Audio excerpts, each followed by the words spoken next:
Hey there, I am Lequita Brooks, your social impact speaker and strategist. Welcome to Social Impact Sundays at 6, where we have massive social impact that leads to income. Today, we have an amazing guest. We have TK with us. He is a special education social worker that specializes in autism spectrum disorder and also ADHD. Welcome, TK. Thank you for having me, Nikita. I'm so excited to meet with you today. Me too. So tell us about your expertise. Absolutely. I've been working in the school system from pre-K all the way through college for the last 6 or 7 years now. My role getting into social work started in a pre-K setting. I was in a very affluent school that didn't have a lot of diversity, and some of my students I saw needed extra services that needed help beyond what a teacher could provide them. To not put myself on blast or anything, there are some rules you have as a teacher that prohibit me from caring the way I needed to with some of my students. I went to Clarkland University to get my MSW shortly after because I need to be a social worker. I graduated, became fully licensed in Texas, Georgia, and Ohio, just so I can go back to the education system and help the students that I couldn't help before. I later found out that they were at the diagnosis or had the symptoms of ADHD or autism, which struck a special chord in my heart. What I get to do with them looks like behavioral therapy. It looks like giving them a community to feel safe in. And it looks like helping the families understand their children. And that's what I'm passionate about doing today.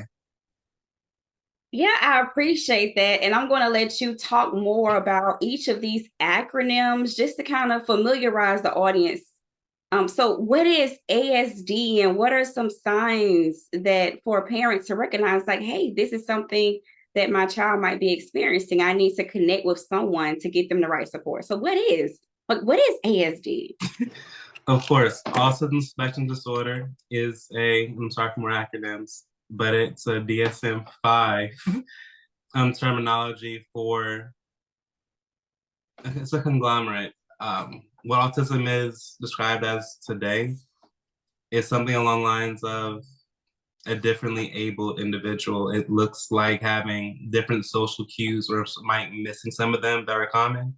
It looks like thinking differently and experiencing the world in a way that's more analytical and it's more precise and it's more detailed than typical. It looks like, unfortunately, not being understood as well and being socially isolated for differences. It looks like having a lot of emotional expression and not being able to communicate in a way that people can understand. It's frustrating. On the bright side, though, there's geniuses like Albert Einstein that come under this title. There's creatives like Bach and Mozart that come under this title. There's a lot of richness and curiosity and fun that comes with the diagnosis. My role is to try to bring awareness to the richness of autism so it's not demoralized and not demonized in society. Yeah, for it to be welcomed and embraced and cultivated, and allowing, individuals to be who they are. Absolutely. And I do see that that kind of embracing, that kind of nurturing can start at home and should start at home. I want it to be the case in which parents aren't culturing their children to say that I'm other and I should be treated as such. Instead, to be accepted and embraced for the gifts that they provide. I love that. And when it comes to ASD, does it look different from, because I know you work with a wide range of It's from elementary, I think I heard middle school, I heard high school, and then I think I even heard college. So does it absolutely, look extremely different as individuals age? So tell us more about that. absolutely. Autism does look different across the lifespan, and autism in itself doesn't have one face.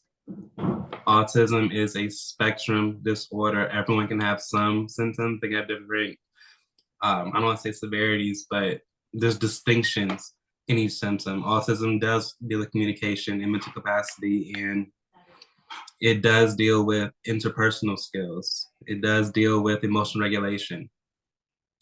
Before the DSM-5 came out, autism did have a lot more specifications. There was these different strategies you could use to communicate with different people. There's some that are going to be very eloquent. There's going to be some who are nonverbal. There's going to be some people who would use assisted touch or devices to communicate. There's going to be some people who, in their younger years, would play next to other children in school, and some that would want to lead the whole classroom. In middle school and high school, it could look like being very rambunctious and intolerant of change at all, changing of teachers, changing of periods, not being around their family as much as they're used to growing up. It's an intolerance to change. In adulthood, it can look like being very motivated at the last minute to do assignments, like the night before, and getting an A. It could look like being drawn to the humanities and art fields rather than the hard sciences. It's a wide variety of symptoms you can see for people experiencing autism spectrum disorder. But the key and the grounding fact that unites all of them is that they are gifted naturally. I love how you phrase that, gifted naturally. And with you saying that, what advice or what would you tell what would you share with parents if you had if you were speaking in an audience of thousands of parents right in this particular second in time? What would you say to them? Experiences with parents, it's always special and fun. What I say the most initial conversation is that this is not a fault of yours. There's nothing wrong with having a child with symptoms or a diagnosis of autism. It is still a gift. And what I've come to learn, what's most beneficial, is helping parents learn about social emotional learning, SEL, the practice in figuring out that the parent in themselves isn't wrong. There's no detriment to how I parented, that there's an opportunity here for me to get to know this other human being and not see them as a reflection of myself and be comfortable with myself, and then be able to emulate that for my child so they can learn how to be comfortable for themselves is a first step for most parents. And it's a wonderful opportunity for them. And I've been grateful to see a lot of parents take advantage of this kind of psychoeducation and become more open to learning who their child is, which I believe all parents should do, because this is natural. Exactly. And I think it goes back to the whole leading by example. Yes. Yes. And I heard you talk about social emotional learning. Can you expound on what that is? Yes, social emotional learning, it's not new, but it's new to me, right? It's a great approach on how to figure out what autism is and what any individual can do to communicate effectively and healthy with themselves and people who have ASD. The social emotional learning is a way to learn how to communicate with yourself first. It's learning how to have healthy relationships. And it's learning how to have less tolerance and more acceptance for differences. It's a radical self-acceptance that bleeds on to everyone you meet. And the techniques are simple. For example, it could be journaling. This is how I actually feel, not what I'm portraying to my neighbor. This is why I'm not going to go into a space where I don't feel safe, such as some of the family gatherings that we've been obliged to go to over the holidays. It's about communicating your needs and your wants and knowing the difference. All things that people experiencing autism spectrum disorder had to learn just to exist. The extra effort that we had to put into learning how to be accepted for ourselves. I just figured out recently there's a name for it. And everyone can benefit. And it sounds like with social emotional learning, some of these same strategies can be used with individuals that might be diagnosed with ADHD. Is that correct? Yes, it is correct. That's very frustrating for people experiencing ADHD. There's something that is common in the community called time blindness. That makes it very hard to want to do things a certain way, know how to do it, and your body just doesn't let you. The executive functioning is, compared to neurotypical people, diminished. There's a radical acceptance that would definitely help people experiencing ADHD. That SEL definitely helps to teach and motivate within people. Well, that's great that that's a strategy that can be used. And can you tell us more about like what is ADHD? What does the acronym stand for? Because we have so many. And what does it look like throughout the lifespan, as we talked about earlier, when it comes to ASD? Now let's discuss ADHD. Attention deficit hyperactivity disorder does base around the executive dysfunction compared to neurotypical people. I want to make sure it's clear. Unfortunately, through our recent history of it, looked like being medicated to the point of not knowing who your true self is across the lifespan. It looks like having shame from society because we have expectations of performance instead of personhood. I know. That was deep. I was like, ooh, a chill went through my body when you said performance Instead versus of personhood. personhood. That those are bars. I yeah. I'll tell you a little bit more about my background after this question. There's a reason I talk like this. Uh, my experience with ADHD does come from my family. I'm touched by it.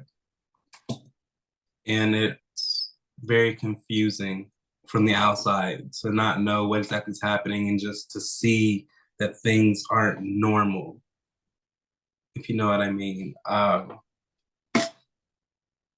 do see in the community of Atlanta, Georgia, where I live now, that adults who are diagnosed with ADHD have found a lot of useful recovery in communities where they help each other, where there's something as small as reminders on the phone to come and talk about your day, right, in the community. Things as large as the family becoming more aware of ADHD and then realizing that other people in the family have it too. We can help each other.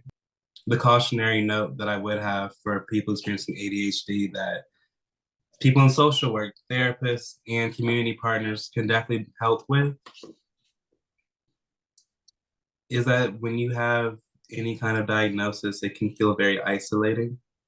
And in isolation, unfortunately, some people fall to substance abuse as a way to numb it or distract from it, including alcohol and other drugs. I believe that people experiencing ADHD and autism alike should get representation, should get a voice to speak about their own issues and complications so that there could be more allyship as a way to prevent the detriment of substance abuse. That's a lot to I know I process. said a lot. I know. Yeah, the correlation of having ADHD, and it sounds like you're saying that some people cope by using substances and other things as a way to manage maybe the actual diagnosis itself, maybe the way they're treated, maybe because they're not considered normal according to societal standards. Today, at least, it's going to change again. Yeah. So with you saying that, like you mentioned, individuals that's experiencing or have a diagnosis of ADHD, them having a voice. So what would you say to them? You're talking to millions and millions and millions of people right now who have ADHD. What would you say to them to empower them, to let their voice be heard? What would you say to them? I would say that there's a growing population of people who want to know you, that you're not only not alone, but you're also cared for and you are respected. If I could represent any of that population, I would want you to know that there's nothing I can read in the book that's going to tell me about a moment in your life. And I need to hear your voice so I can amplify it for the world. Please continue to stay the course and continue to be yourself as it changes throughout the rest of your life. Be you. Basically, you're like, be you, be yourself, embrace you. And there is a community that's willing to embrace you. And if you're somewhere where you're not being embraced, then explore other places where you can be embraced and accepted. Absolutely. It's only growing. And what would you share with the audience at large about anything, whether it's life, anything about ASD, ADHD? What would be some tips or strategies or just anything you'd like to share? I understand that in some communities, including the one that I come from, African American community, mental health has been treated as a joke or a stigma or something mystical, something against the norms of tradition. I am proud to be of the ranks of people to demystify mental health and mental illness and to provide support as wanted and needed in communities. I encourage everyone listening to do the same in a meaningful way to them, whether it's talking to our youth about your experiences in a real way, whether it's volunteering for shelters and community centers. You being present makes all the difference in everyone's life that you meet. TK, I just want to say I appreciate you. I thank you for your expertise in ASD and also ADHD and sharing that with us today and also, the world at large. Well, it's been my pleasure, and I hope we can have more talks like this. Definitely. So thank you to everyone who's tuned in to Social Impact Sundays at 6. I am Lequita Brooks, your social impact speaker and strategist. Go to booklequita.com for speaking engagements. And don't forget, you can have massive impact that leads to income. Have an amazing day.